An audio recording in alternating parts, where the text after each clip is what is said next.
Hello and welcome to episode 99 of Ruse Radio. We are back at it again with an episode that I did not really want to do. I did not anticipate doing, but I think it's only right that I put my thoughts out there and I just lay it all out bare so you can see it. I think it would be good for me to capture this moment. My father just passed away. He passed away about 3 weeks ago now on October 21st. Today's date is November 11th. Let me make sure I'm getting these days right. Today's November 11th for sure, but I'm pretty sure it's about 3 weeks ago now is when he passed away. Let's say 1, 2, 3, yeah. October 22nd. The last day I spoke with him was 3 weeks ago. And I guess I'll just start with the fact that my dad was in declining health for a long time. Basically, the entire adult life, from my childhood onward, essentially. And it's kind of a question of whether or not that's alcohol dependency and like the alcohol that put him there, or if it's kind of, it's both. Because I was going to say it's either that or it's his medical issues that were pending, that were bound to happen anyway. It's likely both of those things put together. My dad later on was diagnosed with Crohn's disease, but what really is the pinnacle of his story, where it all goes wrong, is right around when I'm 3 years old. And this whole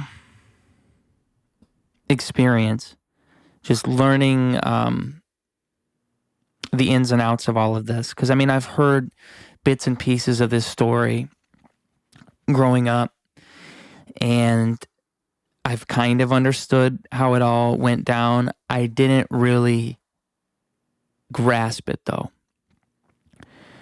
My dad and my mom separated around 2001, right after my sister was born. And I'm just going to share all the details.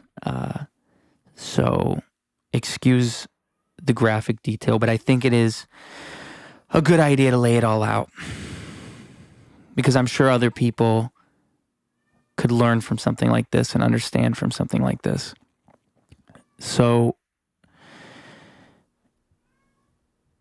essentially around the time my sister is born, I should go back.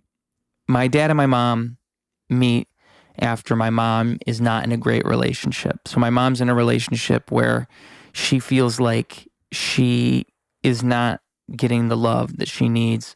She feels like she has somebody walking all over her, essentially. And this person makes her life worse. But what happens is she has all these kids with this person, and she kind of just finds her life happening to her, right? And this person takes over her life in a way and makes her life. She only wants to be there for other people and help other people, and this person is making her life essentially hell, just coming in and like a wrecking ball. And your classic toxic abusive relationship, except you don't have it both ways. My mom's not the type of person where she's coming in and she's fighting and trying to make this hard. It's just that you have this guy who is domineering and making her life hard. Given I'm only hearing one side of the story, but I can tell you that sounds about right. Okay, so that's where she's at. And then she goes to a Christmas party right after she gets out of this relationship, and she just wants to, she's not really sure where she's at in life. She's not sure what she wants to do. So her mom says, come to this Christmas work party.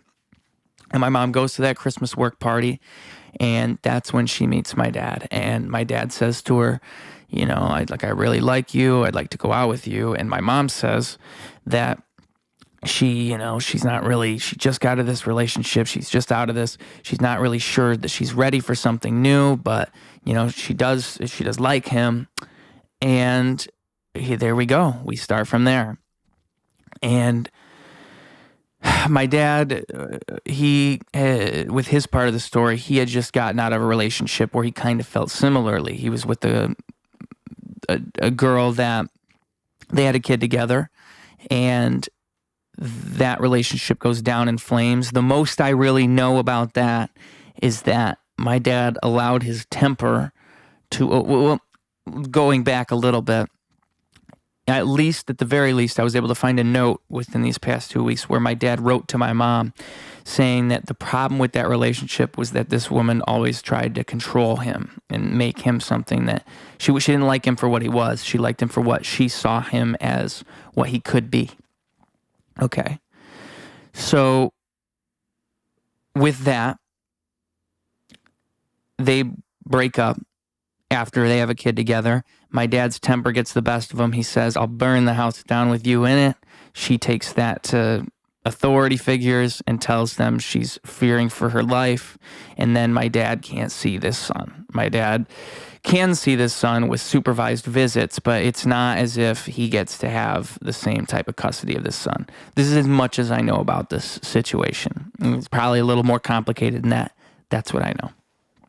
Okay. So that's how my dad and my mom are when they come together. And they both have kids. My dad is very good with my mom's kids. He likes being around them. He enjoys spending time with them. And what she says to me is that was one of the most endearing qualities about him. That's what she loved about him the most, is that he did want to spend time with the kids and be around the kids and be a father figure. And that's exactly what the previous guy she was with was not. He was not somebody who took pride in that. Instead, it was more about making it seem as if he did, saying to the world, "Hey, this is who I am." And then behind closed doors, you're a whole different person. So my dad and my mom have a romance. They both love each other. They think that each other person is the loveliest person in the whole world. You're the loveliest person in the whole world. You're everything I could ever want. Okay, that's what they're saying to each other. And they mean it. They mean it to one another. And here, I'm going to do a quick little audio check. And we're back. Okay. So that's basically it. They meet each other. They fall in love. It's the classic story. Everything's going great. They're really happy to be together. This is all what I've learned within the past 2 weeks, for the record. When I grew up, I knew my parents as divorced parents. They divorced when I was 3. So I never even really understood them getting together. I never could imagine my mom and my dad caring about each other so strongly, so intimately, ever. It just wasn't, it's a foreign idea to me. And that's what makes this whole thing so much. Because I didn't get that. I didn't ever saw it. Okay. And so my mom and my dad are together, and they move in together after I'm born. My dad gets my mom pregnant. I am born, and now it's time to move in together, to get a house together, to really start a family. And this is where all the problems begin. So everything's great up until here. This is where my dad's drinking and all of that starts to come out. My dad would drink, and he was a closet drinker. So he would drink, but he'd try to push it all under the rug and pretend that it's not a problem. What do you care if he's drinking? And then when he's drinking, that's when things would go wrong, where he would get so drunk that, he would come home from work, he'd be drunk. He worked at a factory when my mom and my dad met. Again, like I said before, that's how they met. They got together because my mom's mom worked at the same place as my dad. It was at my mom's work party. So they get together and they move in together after a fiery romance. Here we are.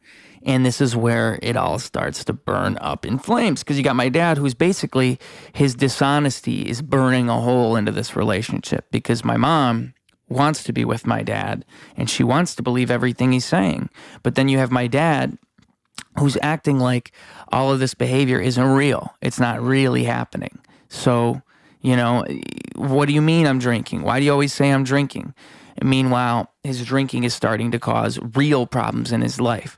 He loses this good job at a factory that he has, where he's making like a decent wage, where he could afford to move in this house with my mom. So they get this house together, and then he loses that job. And how does he lose that job? His drinking is causing a wedge in this relationship. My mom is waiting for him to get home at night. He gets home. She says, "Where have you been all night?"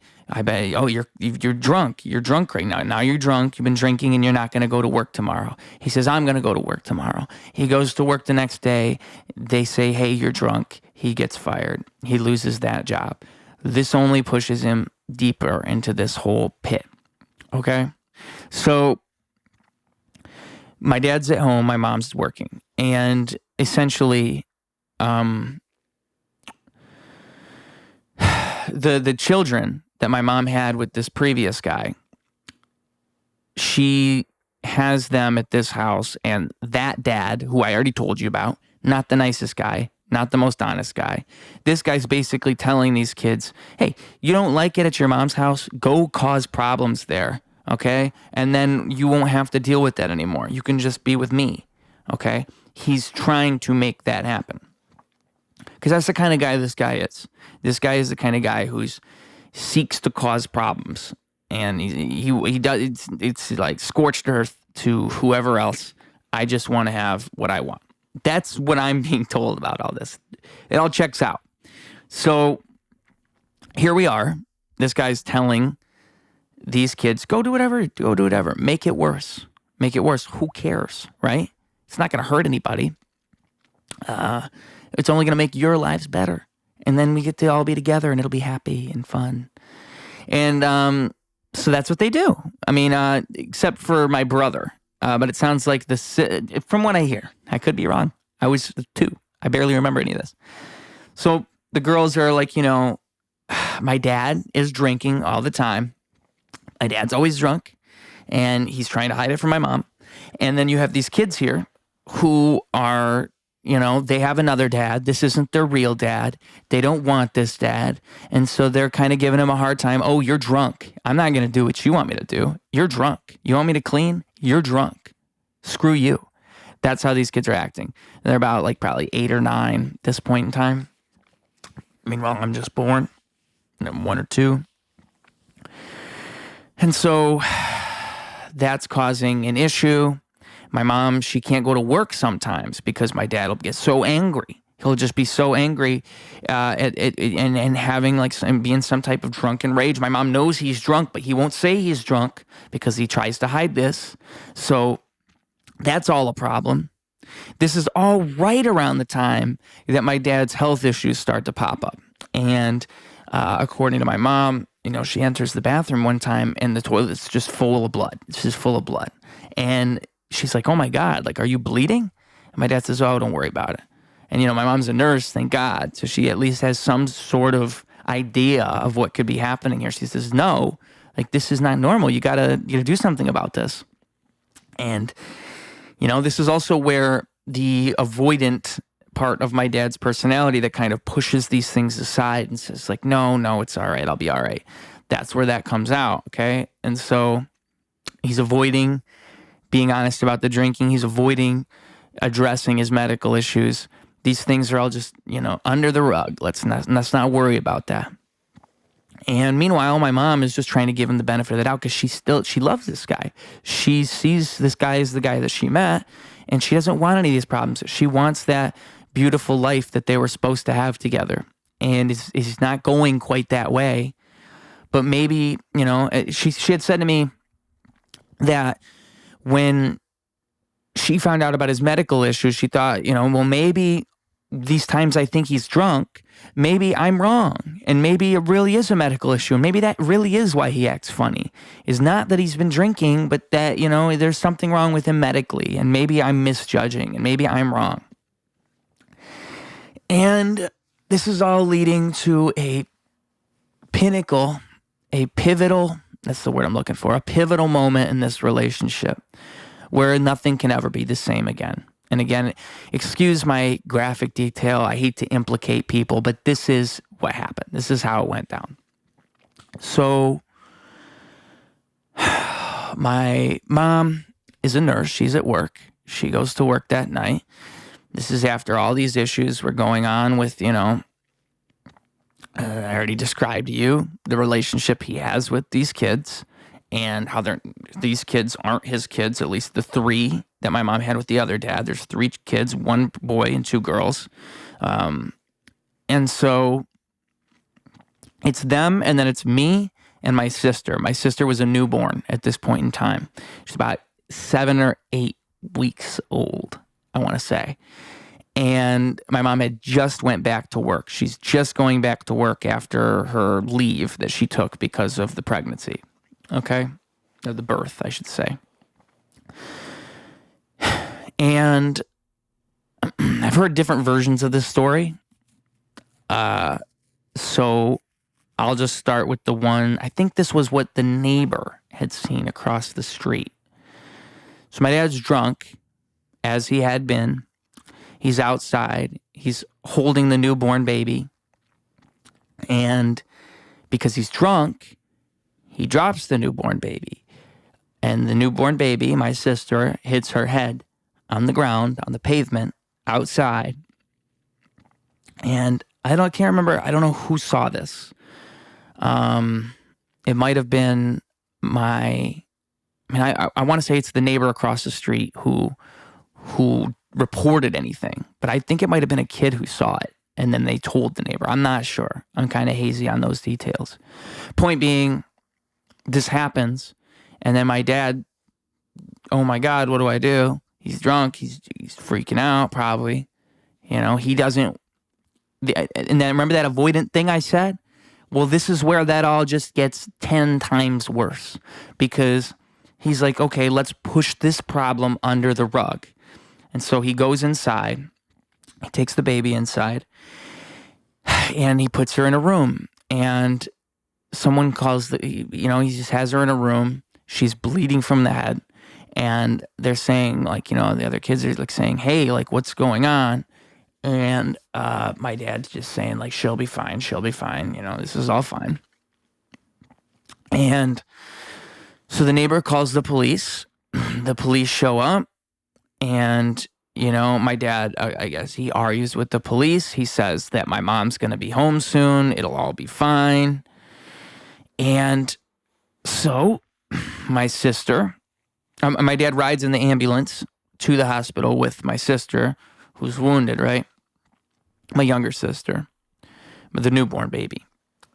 And so they get to the hospital, and my dad, this is my mom's perspective at this point. So my mom's working that day.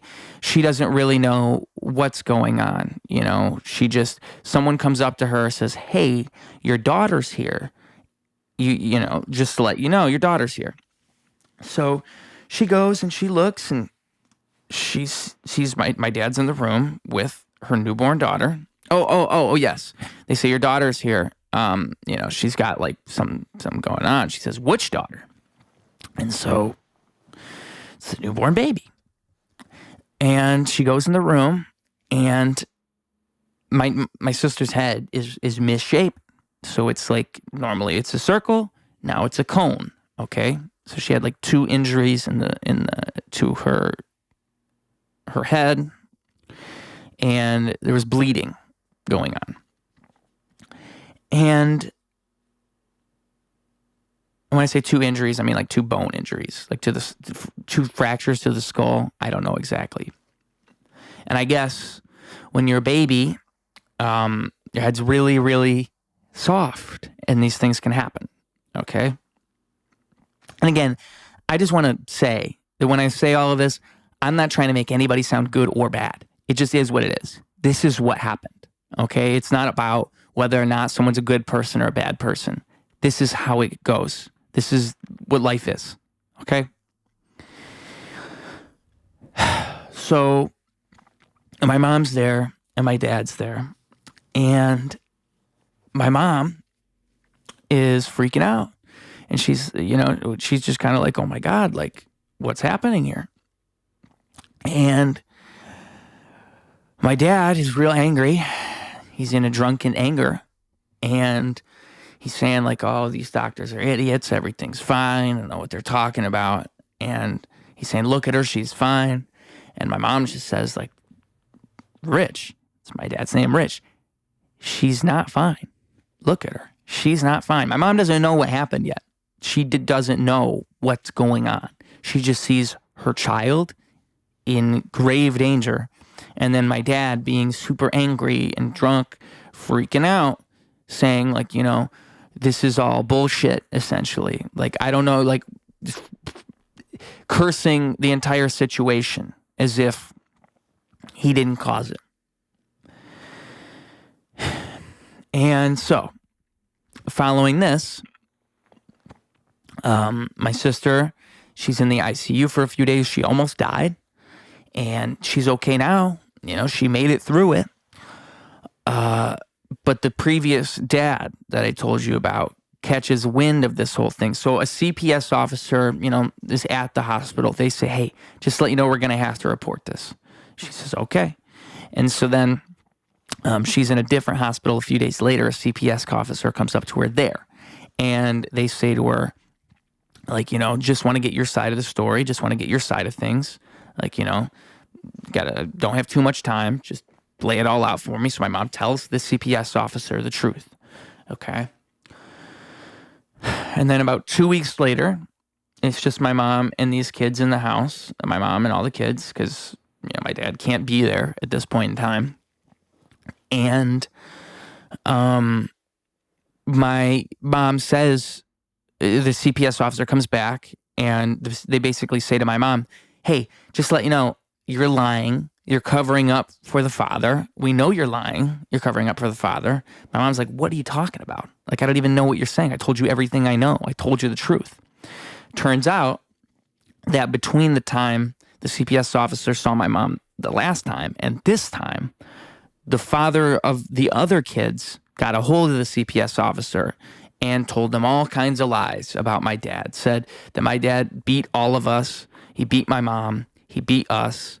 That, he was abusive and essentially that he's not safe to be around these kids. That he abuses them and he abused me. All of this isn't true. My dad was a drunk. This is the whole thing. My dad was a drunk and he made a very poor mistake. Now, again, I'm not saying it's right or wrong. Obviously, it's not right. But there's a difference between being an abusive person and being an avoidant person. Being a person who tries to act like everything's cool and a person who seeks to cause pain in others. There's a big difference. This first guy that my mother was with, that's what this guy was. And that's what he continued to be. He essentially made it impossible in this situation for my dad to do anything because if he just made up all this shit and told CPS all this shit. And so what happens with my mom here now is that CPS decides, okay, well, these kids can't be around this dad. There's no chance these kids can be around this dad. And at this point in time, the previous dad, the one that had the other kids, he shows up and at the house that my mother and my father owned.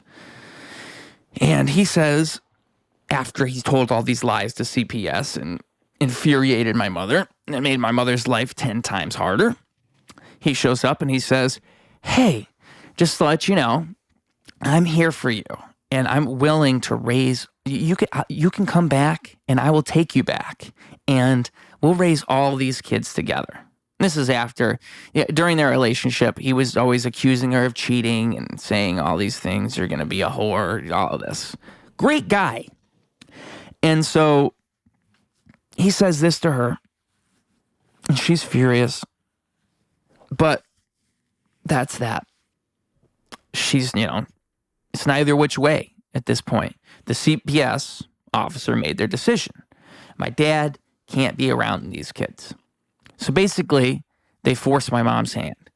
She can't do anything. She can't take my dad back, no matter how she feels about it. There's no fixing that relationship. Now it's too late. It's over. Maybe she was never going to, but that option's off the table now.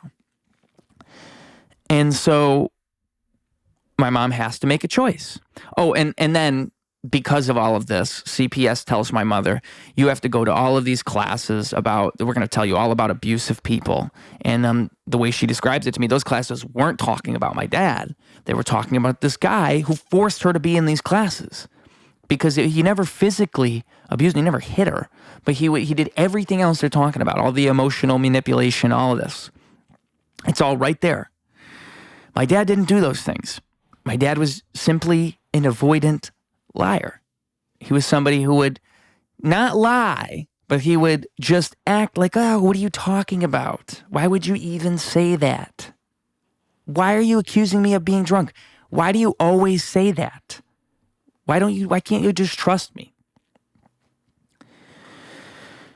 So this is the pivotal moment that ends everything in my father's life, essentially. This is where you're going like this, and then you go like this, straight downhill.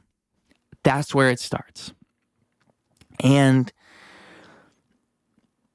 once that happens, and this is about, again, I'm 3 years old. I don't really know what's going on, okay? So, I've always, growing up, I would have people say to me, I'd say, oh, my parents are divorced. And they'd say, I'm sorry to hear that. And I'd be thinking, oh, thanks. But I never knew anything else. And it's very, painful for me to think about the fact that,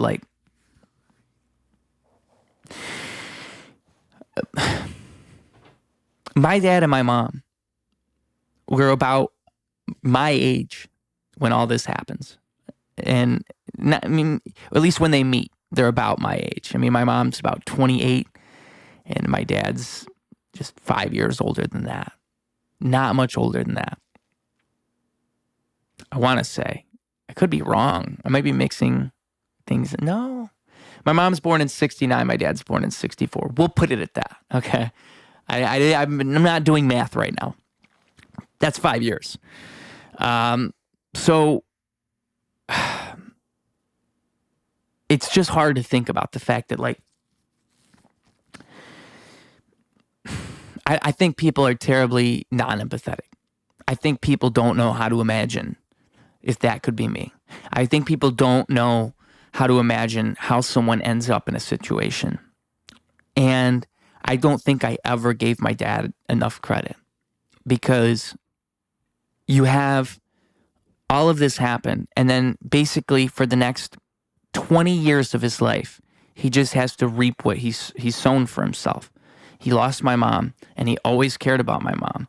But his temper was always there too, and that never went away. So you add on these medical issues where you have this person who's suffering all the time. He's just suffering all the time. And what's so hard to understand about that suffering is when I was in high school, I thought, man, my dad is sick. And that was 8 years ago when I graduated high school now. So he had ulcerative colonitis is what it's called, I believe. And he had to get his colon removed. He had a pouch for a little bit, and then that became something else. And I think it's hard for me to remember all the details. I feel like an idiot when I try to describe it. But the drinking is what got him there. He had to get his colon removed. He had a pouch. Then he had something on the outside that he had to carry. I'm forgetting. And then it was a colostomy bag. A colostomy bag is where he ended up. And And so I'm so used to my dad being sick. That's the dad I got to grow up with, is the dad who loved my mom but lost my mom.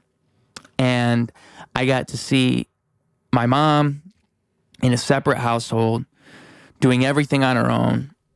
And I never really, when you're a kid, you never really understand how life just happens. You don't really get that. You don't really understand that people, your parents especially, you see adults and you think they got shit figured out. And one day you're going to have shit figured out. And I think about all this, right? I think about the fact that my dad made these mistakes around, I'm imagining 5 years from now, I'm at that same point in my life and it just all flips, and where would that put me and how would I feel? And I think he spent his whole life regretting that single mistake. And it's not just that single mistake, it's cumulative mistakes that lead to that major mistake. It's the constant drinking and lying. He was already getting DUIs. He was already starting to it was getting to the point where I don't know when he lost his license, but at a certain point he loses his license. And all this stuff comes around and his life just gets harder and harder and piling up and piling up. And the dad I got to know was not a dad who was able to enjoy every moment. It wasn't that. It wasn't a dad who wanted to go out and do things all the time. It was a dad who was slowly dealing with slowly decaying and seeing his life grow more and more difficult in front of his own eyes. Understanding that I had this chance for things to go well, and I threw that in the toilet. I just threw it all away, just because I couldn't stop myself. And he knows that. He knows that he made that mistake, and he will never, ever, ever live that mistake down. The thing I want you to understand here is that I know my dad loved me. I know my dad loved my sister. I know he did. It's not as if it's a showy thing where he just wanted us to think that he cared. And, I think a lot of people do that. I think a lot of people, they love you, but they love you because they're supposed to love you. Like it's what they're supposed to do. A dad's supposed to love his kid. And so you do, you go through the motions and you do the things you're supposed to do because that's what we as people are. But, I see that same value in me when I'm around kids. All I want to do is make them happy. And all I want to do is give them a good time and allow them the chance to be who they are. And I understand that at that point in time, my dad had that in him and he was able to do that a lot more efficiently than he could when he grows up and his life becomes this wrecking ball of his past. He just sees all these walls torn down now, and he just can't reconcile with that. My dad started having seizures about 2.5, 3 years ago. And when he started having these seizures, I can't, when you grow up with a sick dad, or when you're used to that, it becomes, you get kind of desensitized to certain things. It all just kind of blurs together. So before my dad would have seizures, he developed this thing called an electrolyte imbalance. You might have heard of that before, where his electrolytes would get really low and he would have to go to the hospital for a long period of time. So his electrolytes would get really low, and now it's time to go to the hospital. And so that's what happens. He gets super low energy. He can barely get up or walk around. He can't eat, and the whole colon thing was already a part of that. It made it hard for him to eat. And so this all builds up, and he can't seem to have any energy. And so his life becomes this thing where he's going in and out of the hospital. And I can only imagine. Because, again, I didn't get to experience the healthy version of the healthy version of my dad is like when I was 5 years old. I remember back then when he would there was a bag at the top of this tall tree in the backyard, and he climbed all the way to the top of the tree, and I thought, wow, that's crazy. And these are all distant memories in my mind now. They're so far back in my mind. I mean, it's like a whole different person. And after this all happens, after he passed away, just a couple weeks ago, I'm looking at these pictures of him from the past, from these points in time I'm telling you about from the late 90s. And I see this whole different person, this person I never really got to know, this person who was able to go out and do all these things and be there. And he seems so much happier in these pictures. He seems a lot happier than the person I got to know. And it's not like the life faded away from him completely. It's just like his life became this thing, this constant process of, I'm sick again. And I'm sick again. I can't do it again. And my dad was a prideful guy, so he would still work through everything. He never wanted to go to a home. He never wanted to give up his ability to do things, because to him, that's basically you're dying right there. It's just was never an option.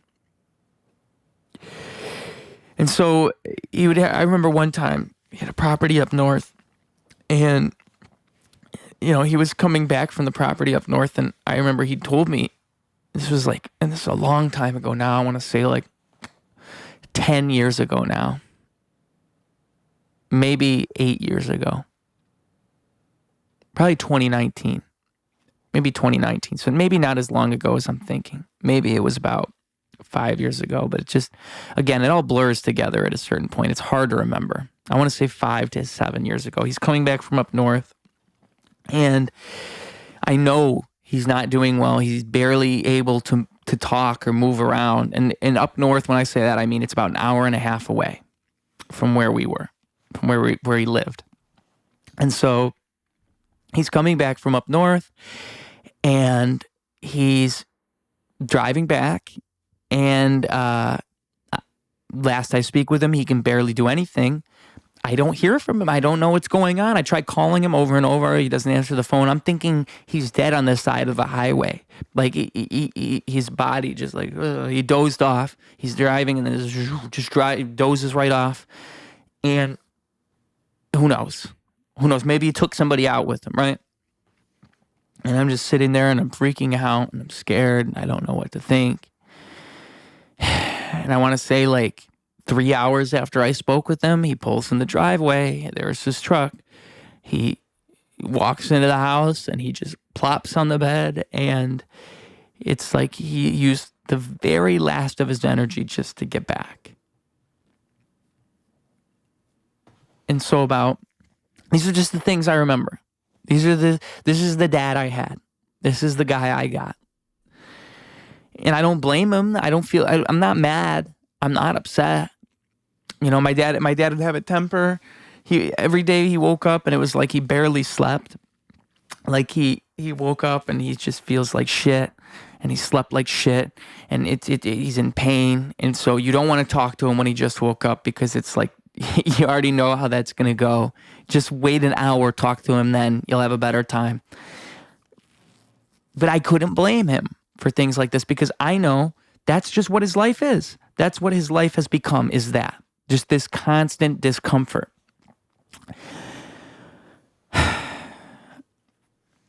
So my dad would go to the hospital, he'd be real mad, and he'd say, it was almost comical how angry he would be when he gets to the hospital. He'd be he'd be freaking out on these people.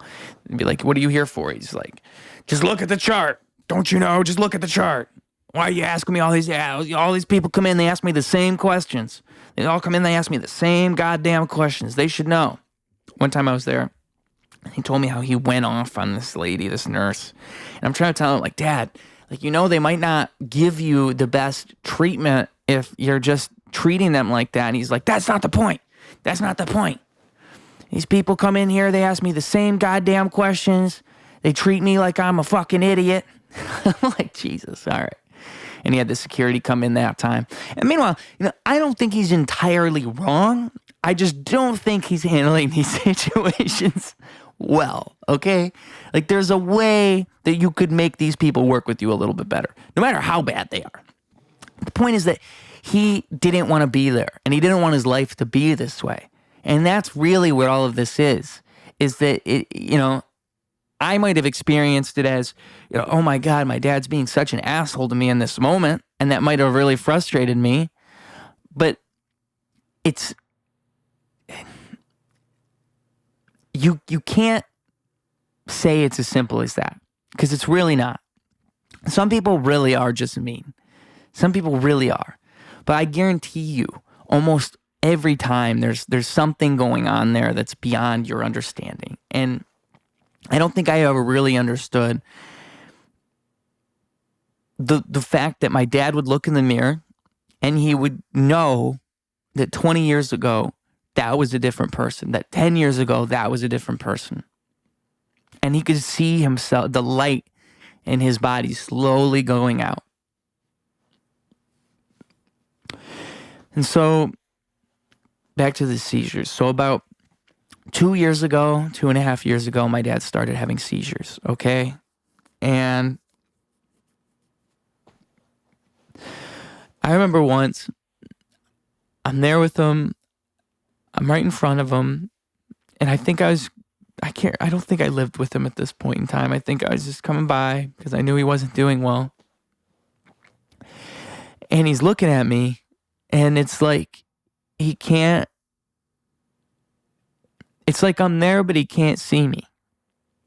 It's like he's forgetting that I'm even really there. And it's hard to remember exactly the sequence of events. I don't know if this was the first seizure or what.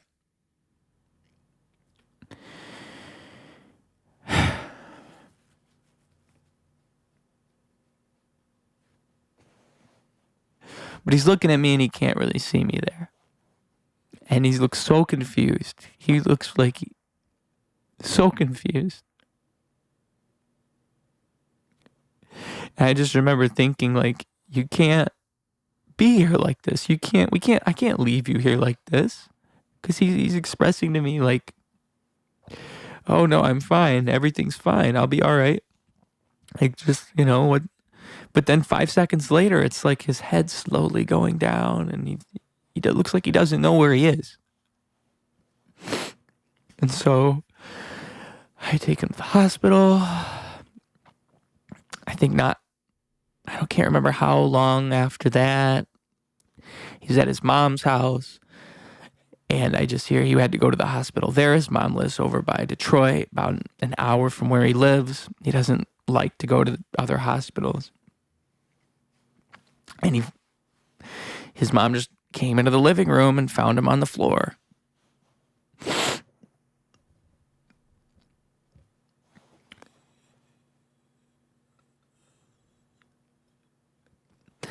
And I live here in Chicago now, about 4.5 hours away from where I grew up in Michigan. And I got a phone call, I want to say about within this last year now. I can't put a date on it exactly, but he crashed his car. He crashed his car, and he didn't know how he crashed his car. He couldn't remember crashing his car. It just happened. He just crashed his car. And so, I'm putting the pieces together. I'm like, well, if you don't remember it, his memory would go out around these seizures. It was like he didn't remember it happening and he couldn't remember the events surrounding it. And so he crashed his car, and I'm talking to him on the phone while he's in the hospital shortly thereafter. And I'm just talking to him, and then all of a sudden I hear silence. I hear shuffling. I say, hello, hello, hello. I wait about 30 seconds, nothing. I hang up. I call the hospital. I say, hey, I was just talking with my dad. This is his name. I'm pretty sure he's having a seizure. And at that point in time, I remember he was saying to me too, he wasn't sure how he crashed his car. He didn't know. I'm saying, I'm pretty sure it was a seizure. If this is what you're saying that happened, you don't remember what happened, you probably get a seizure. He's saying, I don't know. Then this happens, and I call the hospital. They go in the room. They say, yep, you're right. He was having a seizure. So while I was on the phone with him,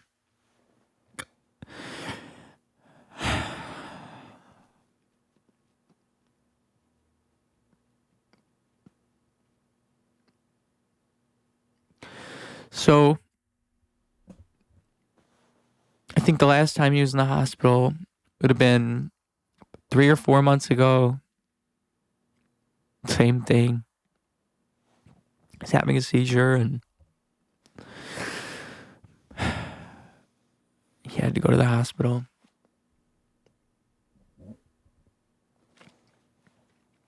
And about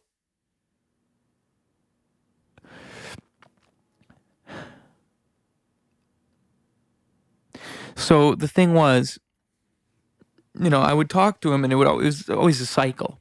It would always be like, hey, I'm not feeling great again.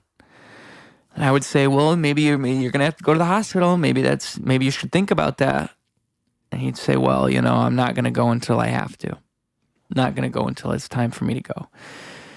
When he had his seizure in the car and he ended up in the hospital after that, of course, I said to him, I don't know if you should be driving. Really don't know if that's a good idea. And I remember when that happened too, he was leaving my sister, he was helping my sister with her car. And this was when my sister, she lived about 20 minutes away.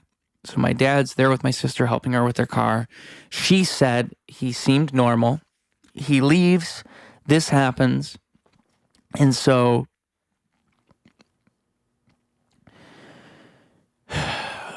he tells me this would be the Wednesday. He passed away on a Tuesday, so this would be the Wednesday before that. And I had just seen him 2 weeks before. I just went to see him. And, my dad, he didn't look like he was doing great. But again, you grow up with someone who has this type of thing going on, and you just get used to that. You just get used to them not looking great. My brother died in 2019. And when my brother died, my brother Jake, my dad had 3 kids. This is the kid that he had with his previous wife. So my brother dies in 2019 at about 26 years old.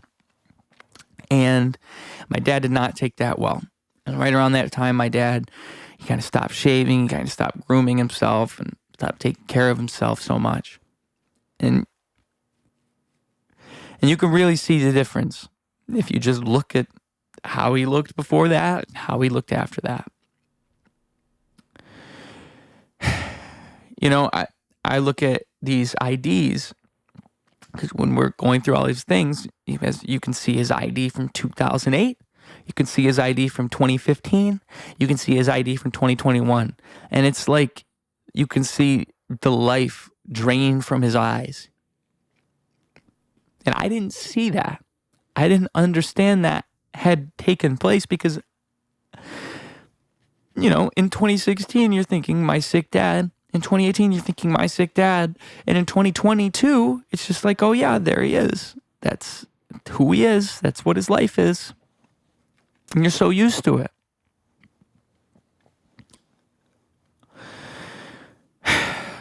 So I'm speaking him on the Wednesday, and he says he's not feeling well. I say, well, it's not good. It's not good. Maybe you should do something. He says, yeah, but, I don't want to go to the hospital. Who would? Who wants to have that life? And so he's not going to go. So, all right. We have a good conversation. We talked for about an hour. I remember what we talked about. We talked about he just went to my sister's house. He saw the movie Don't Look Up. I told him I didn't really like that movie. I tell him why I didn't like that movie. We talk about how climate change may or may not be real. We talk about Al Gore. And talk about Stephen. Talk about. I remember saying how Jon Stewart. How I used to like Jon Stewart. Now I don't like him so much no more. Things like this. And it was like, a lot of the time my dad just seemed like he had this argumentative thing with me. And in that conversation, it was like, wow, I guess he can see that we align politically on a lot of things. We could align in that moment. And that was that. And that was on Wednesday. So I don't think I tried calling on Thursday. I tried calling on Friday. He didn't answer. I tried calling on Saturday. He didn't answer. And at this point, I'm thinking, that's weird. So I call his work, where he's supposed to be working that night. And they say he's not there. And I had called my sister earlier, and I was trying to say this before I got sidetracked. My sister moved in with him when the thing happened with the car. So my sister moved in when that happened because she didn't want things to be...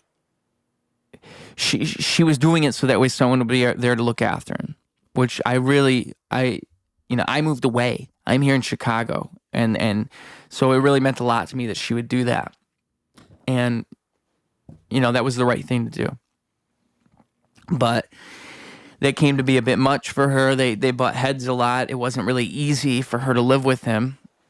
And I don't know the entire reasoning, but she moves out. She wants to be independent. You could just say that she wants to start her own life. My sister had never lived by herself before that. So sure, there's all these factors where there's conflict, but truly she just wants to start her own life. And so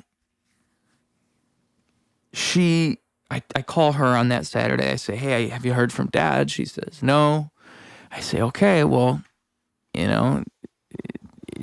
if you could check on him, that'd be great. And she says, well, I don't, she didn't want to, essentially. She didn't want to at that point in time. It sounded like it was something she just didn't want to do. So I say, okay. I call my mom. I say, hey, if you could check on my dad, that'd be great. She says, well, I don't really... My mom had tried to stop by there and check on him before, and he would just say, I don't want help. I don't want to go to the hospital. I'm fine. And that would be her just driving out of her way. Nothing comes of it. So she didn't want it to be that. And so I say, okay, well, I just haven't gotten a hold of him. And that's when I try to call his work. And then I think, maybe she had suggested, my mom had suggested to call 911 and have them do a wellness check, a welfare check. And the only problem was, I wasn't sure how to get a hold of the right police, because I didn't want to call the Chicago police and show up to my apartment or something. I wanted to make sure I called the right people. And, I look it up, and the Genesee County, well, there you go. I'm giving away where everything is. But the local police department for where he was at, they're not open at that point in time. And I don't think they're going to be open I think they would be open on Sunday. But, I'm just thinking okay, well, I don't know. I'm not sure what I can do here. And then around midnight, my sister texts me, and I want to say this would be around 1 a.m. their time. So I'm an hour behind. And she says, I just stopped by his house. He just seemed tired. I say, oh, okay. Well, he's alive.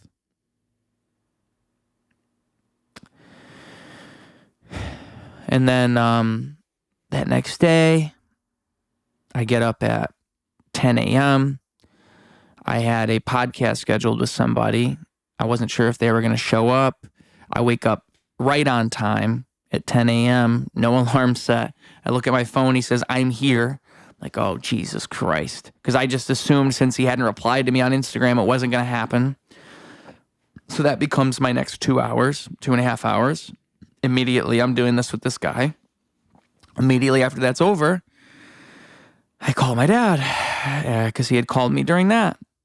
And he tells me that he didn't remember the weekend passing. And this is something I saw my sister had texted me during the podcast. And she had said, like, you know, hey, have you gotten a hold of Dad? He doesn't remember the weekend and something else. So I call him and he says, yeah, I don't remember the weekend passing. I say, it sounds like you had a seizure. It sounds like that's what happens. You're having seizures. And he says, yeah, that's what it sounds like. And I say, you know, and I just remember him saying, like, you know, I lost a couple days. And he sounded like he was crying. Like he lost a couple days. He just sounded real upset about it, like he didn't know what to do. And, you know, looking back in this moment, like maybe there's something I could have said. Maybe I could have said, you know, well, hey, you have to go to the hospital. You have to go. It's not a choice. You have to go. You're having seizures and you don't know when you're going to have another one. You have to go. But I don't know. In that moment, I'm thinking like, well, maybe he had seizures and now it's over and that was just all it was. He sounds like he's talking to me and my sister said he just looked tired. I don't know. I'm not there. I don't see him. I'm not looking at him. I'm just hearing what he's saying. And that night, I talk with him and I just ask him, you know, what's going on? What have you been doing all day? He says, I'm just watching the game. I can't find the remote. I'm just watching the game. I say, okay. After all this happened, I found out that Sunday when he spoke with my sister, he had thought that his sister had stopped by his house, not his daughter, but his sister, who lives an hour away. And he said, like, my sister stopped by and her boyfriend was with her. And he also said something about how he thought he was up north. He didn't think he was at home. He thought he was up north. So he called. I guess one thing I found out later too is he called into his work this Sunday saying his car wouldn't start, his alternator. He couldn't drive to work. Okay. So then on Monday, I'm at the gym. He calls me. I answer. I say, hey, can't really talk right now. I'm at the gym. Can I call you back? He says, yeah, I don't really have time to talk either. I'm about to run my errands. I say, okay. And then that's kind of it. There's not much I can really do because I know that he shouldn't be driving. I know that he shouldn't be doing these things, but I've already said all this to him. And like I told you before, like I said before, my dad's a prideful person. My dad's he doesn't really want to admit that he can't be doing that. He doesn't want to give up that agency. So just say, okay. I call him again a few hours later. He says, I'm up at the mailbox. The mailbox is, you know, he lives in a manufactured home, like an estate type of thing where you have all these manufactured homes there. And so he's talking about the mailbox of that place. So he says, I'm up at the mailbox. Something's up with my alternator. I'm having my neighbor come and tow my car. He just sounds annoyed. I say, okay, well, how do you know it's your alternator if your car just won't start? And he says, like, I just told you, my car won't start. I say, okay. But I'm just thinking, like, you know, how would he know exactly what the problem is if his car doesn't start this one time? Now, maybe I'm just an idiot. Maybe I don't understand cars. So I don't know. Again, I'm thinking, like, maybe I'm wrong here. Later, I found out he knew his car wasn't working on Sunday, and that's when he called into work on Sunday. But he had forgotten that by Monday, and he wanted to go run his errands. So the neighbor gets him back to his house, and I talked to him that night. And when I talked to him that night, he says to me, and I guess my sister had stopped by earlier. She had to pick one thing up when she was walking out the door. He passed away on Tuesday. This is the day before he passed away. On her way out the door, she just says to him, like, all right, well, I'm going to go now. And he looks up, kind of confused. He says, "You're leaving?" She says, "Yeah, I'm going to go." She gives him a hug. I got out of work that night about 10 p.m., maybe 9 p.m. I got home around 10:15. I call him around 10:40, something like that. Maybe I got home around 10:40. I call him right after I get home. And I say to him, like, "Hey, how'd everything go today? Did you get your car back home?" And he says to me, "Yep, I don't know what I'm going to do. My car's not starting. I'm not sure what I'm going to do about my car. Maybe I'm just going to drive my truck." Meanwhile, I had just came and visited him a couple weeks ago. He told me that he tried driving his truck around the park and the brake line broke. And so there were no brakes. The brake lines were shot. So I say, "Now, how are you going to drive your truck? The brake lines are out." He says, "Oh, you're right." And then I say, like, I'd let you, I have a vehicle back where I'm from in Michigan, but it's not at his house. It's at my mother's house. I say, "I would let you drive that car, but it's not legal. So yeah, you can't really drive that." And I think I said I would let you drive that car, but I really can't. It just wouldn't really work. Meanwhile, I'm thinking I don't even want him driving, so I'm kind of glad his car is not working. And he says, "Oh yeah, well maybe I could drive that car. You think I could drive that?" And I say, "Well, not really. There's no insurance." He says, "Oh, you're right." And he says, "Well, maybe do me a favor. Maybe you could come over tomorrow and we could, figure something out." And I say to him, "Are you serious?" He says, "Yeah, I'm serious. What are you talking about? I'm serious." Like getting kind of irritated. And I say, "You know where I live, right?" And I had moved away to Chicago at this point in time about 2 years before this. I just came to visit him because I don't live near him. So he would know I don't live nearby. He says, "Oh, sorry, I made a mistake. Sorry, I made a mistake." Like, just saying sorry, just leave me alone about it. And again, like I said before, like when he would have these seizures, that's where his memory would grow foggy and it would be hard for him. It's like he was disoriented, like in an alternate version of reality where he can't fully come to. He's not fully there. He's not fully awake, and he can't be. He doesn't know where he's at. If I saw him in person, I guarantee you, I would know, "Oh, you really aren't here right now. You really aren't here right now. You need someone to help you." I wasn't there. I spoke with him on the phone.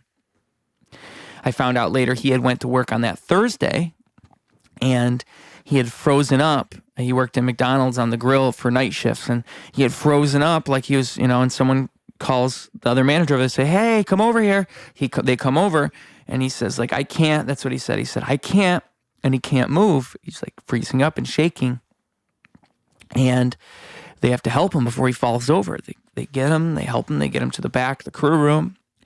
And they put him back there and they say, "Hey, like, do you want us to call your daughter?" And he's like, "No, it's late. She's probably sleeping." And so he sits there for the rest of the night and then he goes home. That was the last day he went to work, was that Thursday. It was the Friday when I realized that he wasn't answering the phone. I thought, that's funny. It was Saturday. Actually, it was Friday. I tried calling. He doesn't answer. Saturday is when I realized something must be up. So I talked with him that Monday. I remember exactly how our conversation went. I mean, not every bit and piece, but it was about 2 months before I had called him and I said, "I just want you to know I love you. I'm glad you were my dad and no one else.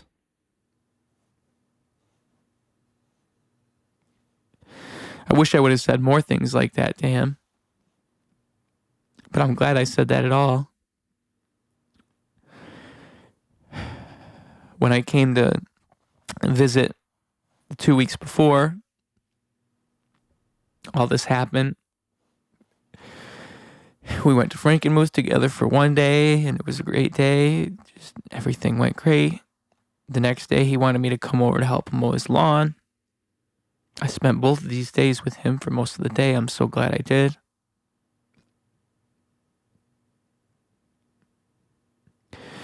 The second day, he was grumpy because I showed up and I had to wake him up. And I remember thinking on that day, like, you know what? My role in this person's life could be so much different. I don't have to. And I don't normally, it was not like I normally got upset. I maybe when I was younger, I would get upset with him over this stuff. But like at this point, I never really got upset with him when he got angry. It's just no reason to. I can understand he's not doing great. And so, just remember trying to say, like, I'm watching him just frustrated and spiraling in front of me, you know? He woke up and I'm walking around. I'm saying, like, all right, because I basically walk in, he's still laying down. So I'm walking back and forth and kind of like, all right, well, what's the plan here? You know, because I showed up on the time he wanted me to show up. So I'm like, all right, well, what are you doing here? And he jumps up and he says, fine, I'll get up right now. Fine. Like, all right, I'll get up right now for you. Yep, whatever. I'm like, all right, it's not really, I just want to know what we're doing here. He said, oh, you can mow the lawn whenever. You don't have to wait on me. I said, okay. You know, he goes to pour the dog food. There's no dog food in the bag. Barely anything. The moment he goes to pour it, he misses. He spills it all over the floor. He huffs. He goes in the other room. And I just remember walking back and forth in the living room, just asking him questions, just trying to understand. You know, I said to him, like, you always say, when we're arguing, you always say, like, you know, it's all my fault. I said, do you really believe that? Do you really think it's all your fault? And he says, like, oh, I just say that to get out of a conversation. I say, okay. He said, so it's a defense mechanism? And he didn't like that. He kind of gets frustrated at that. And I think the truth of it was he did think everything was his fault.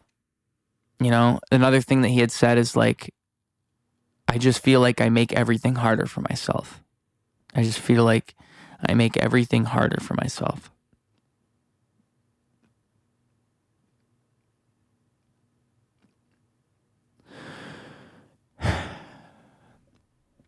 And I just wanted to help him. I didn't get mad at him at all that day. I just talked to him. When we went outside to mow the lawn, you know, we just sat there for a minute and we talked. And I remember just sitting there just talking. And then, you know, he says, well, it's getting later, you know, we're losing time. And I said, well, maybe I just want to talk with you.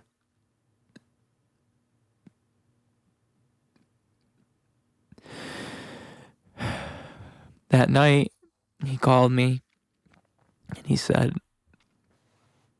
I'm sorry for being angry. I just want to say sorry for being angry. I said, you know, I don't care about that. And also, I should say, when I was out to eat with him that day, because we mowed the lawn and we went out to eat, I said to him while we were sitting together, I said, I just want you to know I'm never angry at you. I'm never upset with you at all. I just think you could be happier.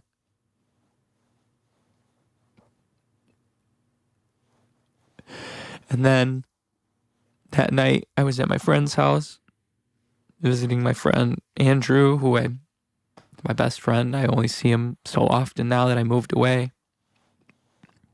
And I'm there with Andrew. He calls me. I answer the phone. He says, hey, son, I just want to say I'm sorry for being an asshole earlier. I'm sorry for getting angry. I say, you know, I don't care about that. It doesn't even matter to me. And he says, you know, I love you. I miss you. I'm just glad we can talk.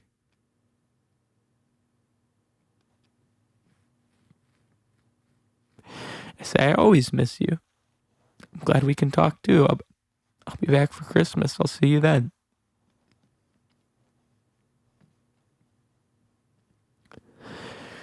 The last time I talked with him, that last conversation, I say to him, I was just talking because I have this thought lately. It's the same reason I wanted to say to him how much he meant to me. I said to him, life just keeps reminding me that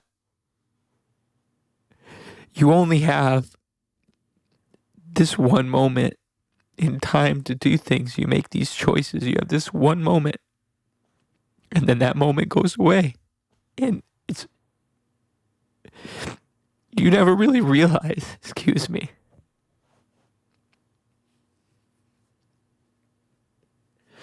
You never really realize,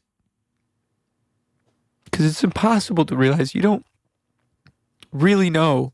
You can never really know. But you have one moment in life where things are as they are, and then things change just like that. And they'll never be the same. And it could be as simple as you see someone in the park and you think, you know what? I should have gotten their number. I should have made something of that. And you say hi to them and they seem nice and you have a good time. And then you walk away, you walk around the park, you look back and they're gone. And that chance is gone forever. That's what got me thinking about that. That day I was riding home and I rode past this girl and I remember she was on a bike. She looked confused, like maybe she was drunk or something. She looked over at me and, she kind of had this like smile on her face, like this kind of like help me smile, like help me, I'm confused. And I thought like maybe she's drunk. That's what I thought as I was riding past her.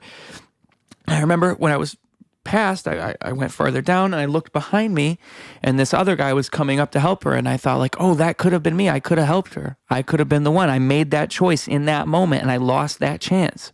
And that's what I was talking to him about on the phone, was that.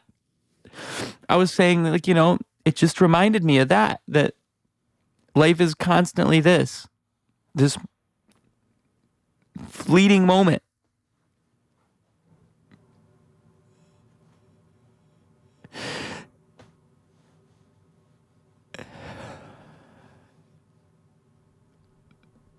I talked to him for about 40 minutes that night, 45 minutes that night. I was walking my dog. He was saying, we'll talk tomorrow. He's just telling me about, what his plan is with his car, how he's going to go back to work on the weekend. I say, all right, I'll talk to you tomorrow. I've got this podcast I'm going to film around 4, which is 5 for you. So I'll talk to you before then. He says, all right. I remember he said, you walking the dog? I said, yep, I'm walking the dog. He said, all right, just be safe, son. I said, all right. I love you, Dad. I love you too, son. Good night.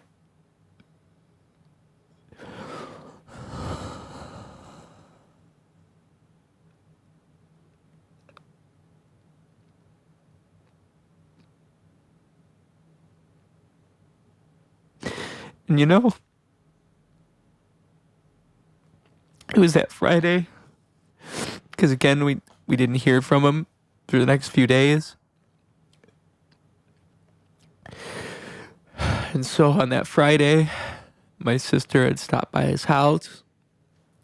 That's when she finds him there. I was looking at his phone, and it looked like that was the last call he ever made was with me when we talked that night.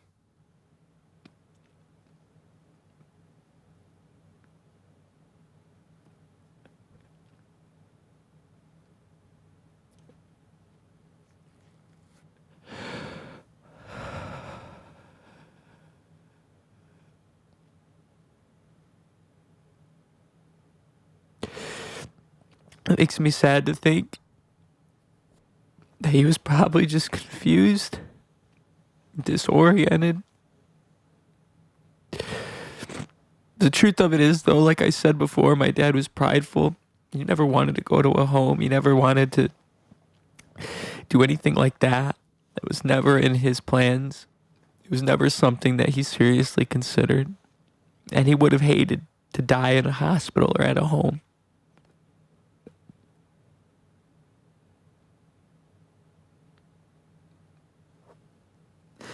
And he wanted to drive. He was trying to drive the day before, and his car wouldn't start. God only knows what would have happened if he was driving around. And truly, we don't even know how he died. The way his body was, it didn't look like he had had a seizure. My mom told me, because my mom's a nurse, as I said, she worked at the hospital that he would often go to. She said that once his heart had entered a dangerous rhythm, it was while he was having seizures. And like once your heart enters this rhythm, it's, as simple as you just getting really cold and you're starting to fade out.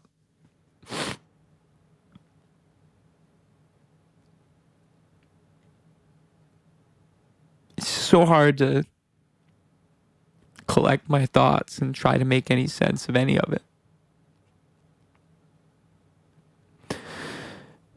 I had to go back to Michigan for the funeral and just collecting all these pictures of him. And it's like you're looking at a person's whole life. There's this idea I have that like a story makes more sense when you look at it from the end to the beginning. And once I've seen the end of his story, I can only truly understand the whole thing now. And I wish I could have before. I wish I could have understood. I wish I could have empathized more with him, because he never wanted to be like that. He never wanted those mistakes to change his whole life.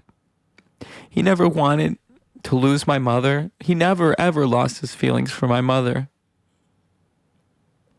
I never understood until now how conflicted my mother was about that whole thing. My mother really never even wanted to lose him. She just couldn't deal with it anymore because she didn't know what she was supposed to do.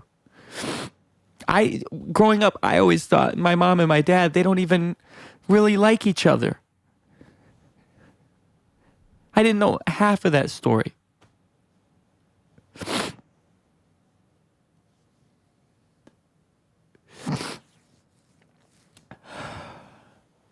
I know my dad loved me.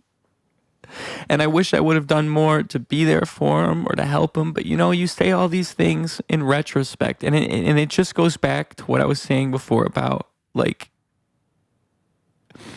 life is a constant choice in a single moment. And you don't know when that moment is gone until it's already over.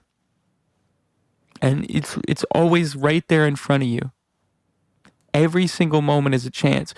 Right now will ripple into eternity based on the decisions that you make right here, right now. And that's why you reach out to the people you love and you tell them you love them. That's why you don't let important people go. That's why you make sure you hang on to those friends that you had in childhood that mean a lot to you, because once they're gone and that moment is gone, it's lost forever, and you don't always get a second chance. You can flip it all right there. My dad flipped his whole life on its head, and then he had to deal with the consequences for the rest of his life.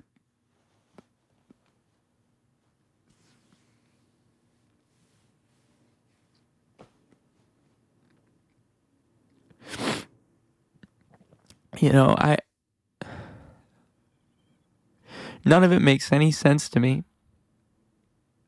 You say all these words and you try to make it make sense and you try to put a bow on it and make it cohesive.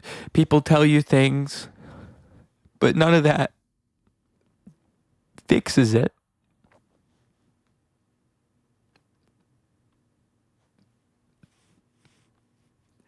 And I feel like life becomes this thing where you need these moments to truly understand the value of it.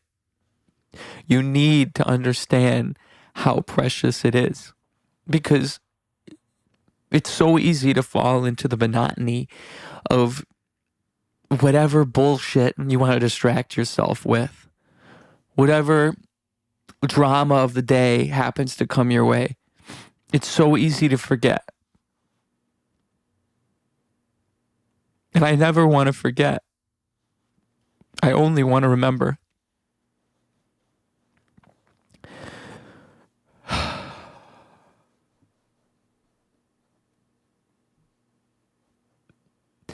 It makes me think of all those moments that, just those genuine acts of love that I took for granted.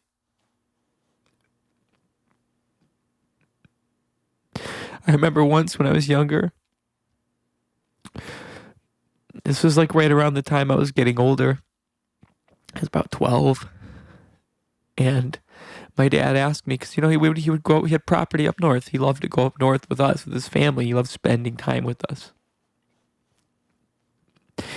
And I remember he asked me, he said, I'm going to give you a choice. You can either go up north or you can stay here and hang out with your friends. And I told him, I think I just want to hang out with my friends. And I went outside and I played with them for a bit. And I remember when I came back inside, he was crying. And I couldn't help but feel like it was because I didn't want to go with him. Because he saw that I was growing up. And it wasn't ever going to be the same.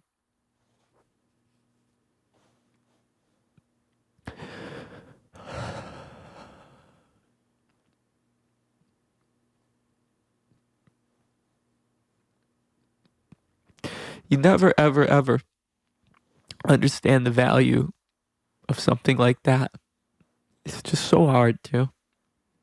And then when it's gone, you just think, oh my God, how could I be so stupid?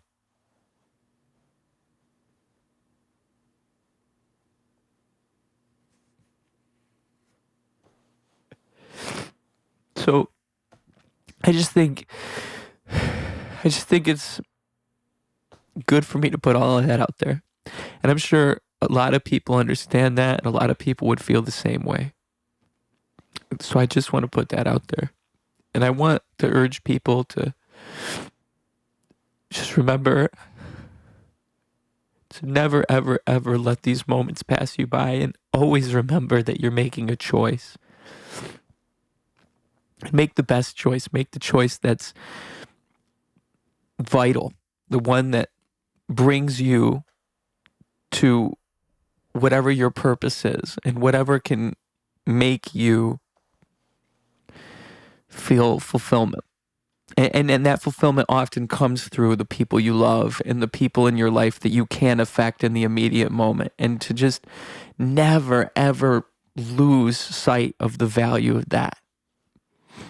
Reach out to those people and just remind them, because they do need to hear it. They don't just know.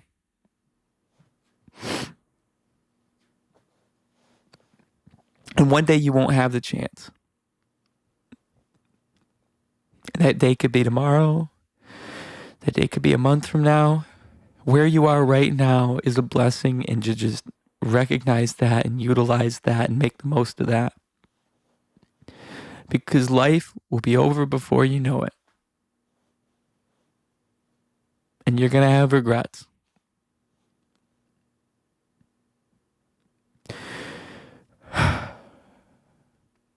That's what I was saying to him. I was saying to him on the phone. The reason I told you that, and I told him I've been meaning to tell my mom that, and it's all of this happening brought me to that point. I've told my mom a lot about how much she means to me in the last 2 weeks, and how much she's affected my life and made me who I am.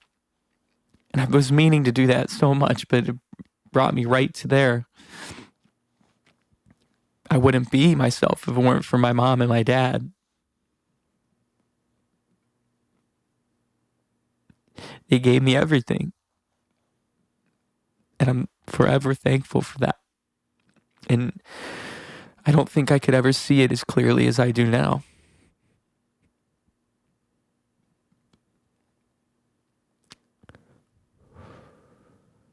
I think one thing I had mentioned to him, it's philosophical, but it's a great way to look at it, is Nietzsche's eternal recurrence, and the idea that you want to live every moment as if you were living that moment over again for a million lifetimes, an infinity, if you had to do it over and over again forever, you would be happy to do it again.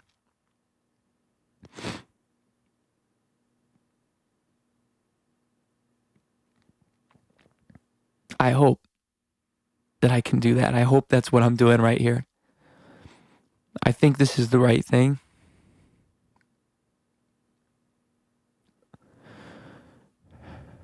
But sometimes it's hard to tell. And that's life.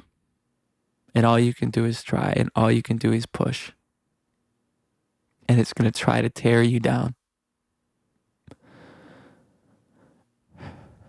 But it's always a choice.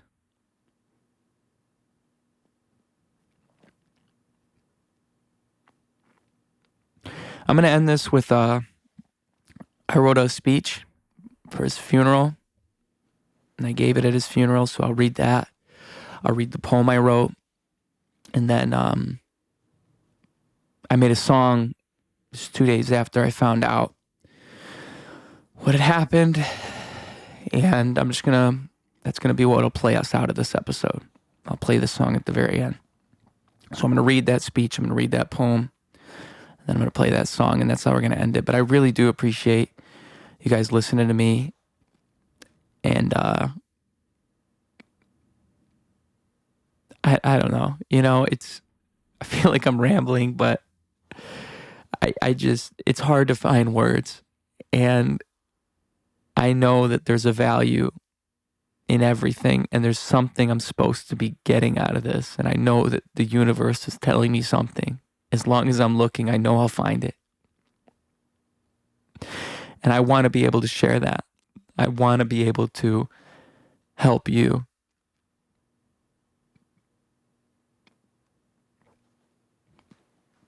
So thank you.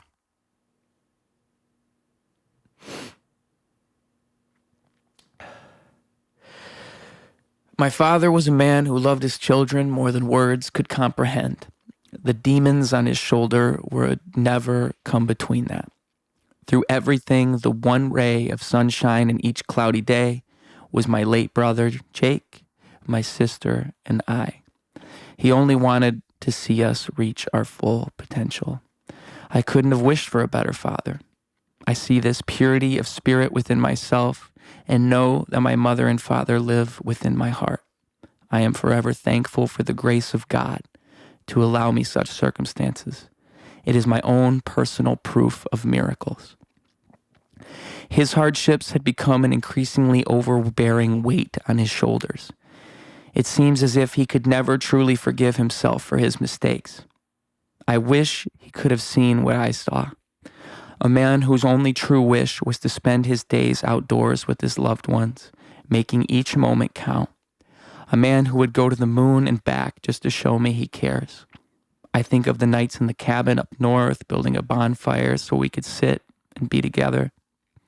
I think of his thoughtfulness, his wonderful sense of humor, his ability to allow me to be myself, his endless endurance in the depths of his illness, his desire to persevere. I never once saw my father give up. I saw him struggle. I saw him cry. I heard him worry, but never did I see him think he could willfully leave this world.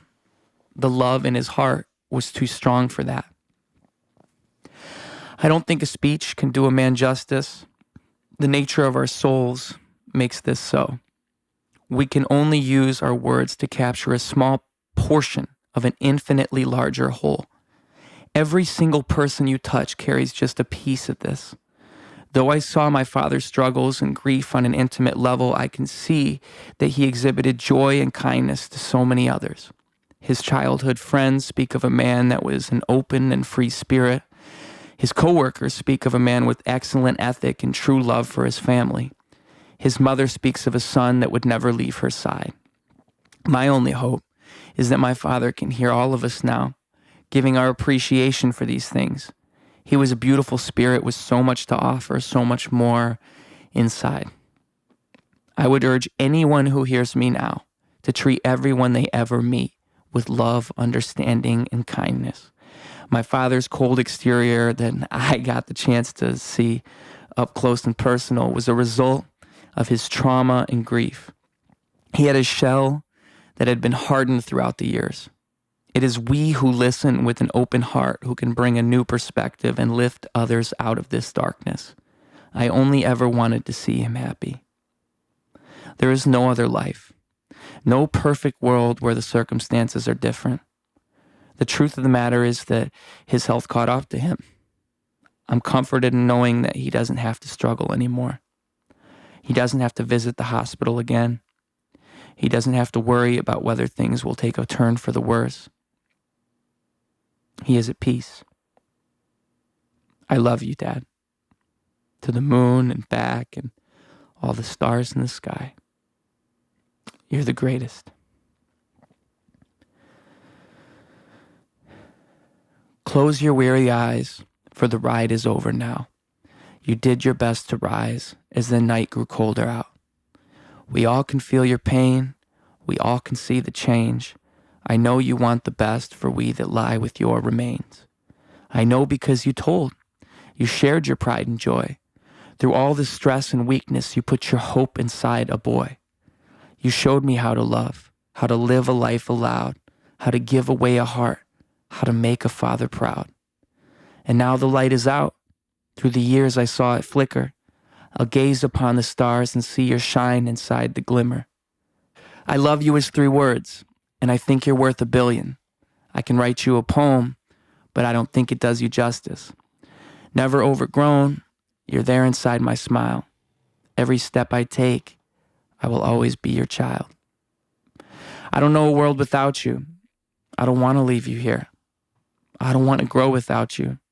I'll try not to shed a tear. For I know that deep within me, your spirit is alive. You are there inside my name. You're the air when I arrive. You will always be my dad, and I will always hold you close. You could never really leave if I never let you go. It was hard to see you suffer, but I know that you would try.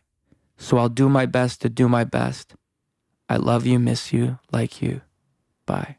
Hey, it's me, just returning your call. I'll talk to you later. Love you, Mr. Wood. Goodbye. Hey, it's me.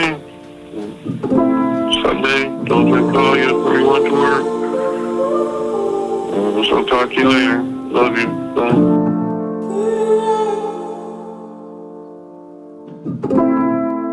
I love you, I miss you, I like you back.